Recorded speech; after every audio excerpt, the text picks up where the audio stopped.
রাশিয়ার তেলে ট্রাম্প নিষেধাজ্ঞা দিয়ে রেখেছিলেন বছরের পর বছর, কিন্তু ইরানে আগ্রাসন চালিয়ে যখন বিফল হলেন তখন লাজ-লজ্জার মাথা খেয়ে রাশিয়ার তেলের উপর ৩০ দিনের নিষেধাজ্ঞা তুলে নিলেন। ইরানে আগ্রাসন চালানোর কারণে বিশ্ববাজারে তেলের দাম আকাশ ছুঁয়েছে।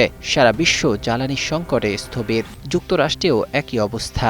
বিশ্বের সবচেয়ে বেশি তেলের ভোক্তাও এককভাবে যুক্তরাষ্ট্র, তাই তাদের মাথায় হাত। এখন তারা বলছে রাশিয়ার তেল কেনা যাবে, যার অর্থ দাঁড়ালো নিজেদের খারাপ সময় রাশিয়ার তেল কেনা যাবে, ভালো সময় যাবে না।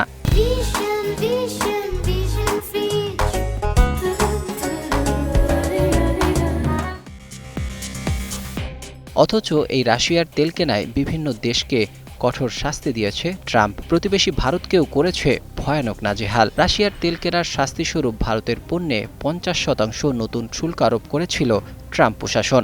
এখন ভারত রাশিয়ার তেল কিনলে নাকি যুক্তরাষ্ট্রের বাধা নেই। যুক্তরাষ্ট্র নিজেও কিনবে রাশিয়ার তেল। ভারতের মিডিয়ার খবর অনুযায়ী ভারতের প্রসঙ্গ তুলে যুক্তরাষ্ট্রকে কটাক্ষ করেছে ইরান, যে রাশিয়ার তেল নিয়ে এতদিন আমেরিকা হুমকি দিয়ে আসছিল ভারতকে। এখন সেই তেলের জন্য গোটা দুনিয়ার কাছে তাদের ভিক্ষা চাইতে হচ্ছে। ভারতের কাছেও আমেরিকার হাত পাততে হচ্ছে বলে দেশটির মিডিয়া দাবি করছে। দেশে দেশে ট্রাম্পের শাস্তির খড়গ নেমে আসায় বাংলাদেশ সেফ সাইডে থাকতে যুক্তরাষ্ট্রের কাছে অনুমতি চেয়েছে রুশ তেল কেনার। এই অনুমতি চাওয়ার খবর যখন ঢাকার পক্ষ থেকে জানা গেল, একদিন পরই নিষেধাজ্ঞাই তুলে নিয়েছে ট্রাম্প। আদতে এখন রুশ তেল কিনতে বাংলাদেশেরও কোনো বাধা রইল না। শুক্রবার গভীর রাতে ইরানের পররাষ্ট্রমন্ত্রী আরাঘচি সামাজিক যোগাযোগ মাধ্যমে লেখেন, রাশিয়ার তেল আমদানি বন্ধ করতে বলে মাসের পর মাস ভারতকে ধমকাচ্ছে আমেরিকা। কিন্তু ইরানের সঙ্গে ২ সপ্তাহ যুদ্ধের পরই ছবিটা বদলে গেল। এখন হোয়াইট হাউস ভারতসহ গোটা দুনিয়ার কাছে ওই রাশিয়ার তেল কেনার জন্যই ভিক্ষা চাইছে।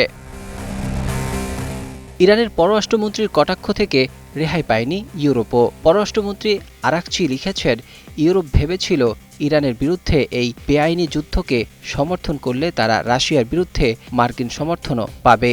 আন্তর্জাতিক বিশ্লেষকরা বলছেন, রাশিয়ার উপর আমেরিকার নিষেধাজ্ঞা দেওয়ার পর ইউরোপের ধনী দেশগুলো খুব খুশি হয়েছিল, কিন্তু এখন দেখা যাচ্ছে অন্যের জন্য খাল কেটে পশ্চিমারাই সেই খালে পড়েছে।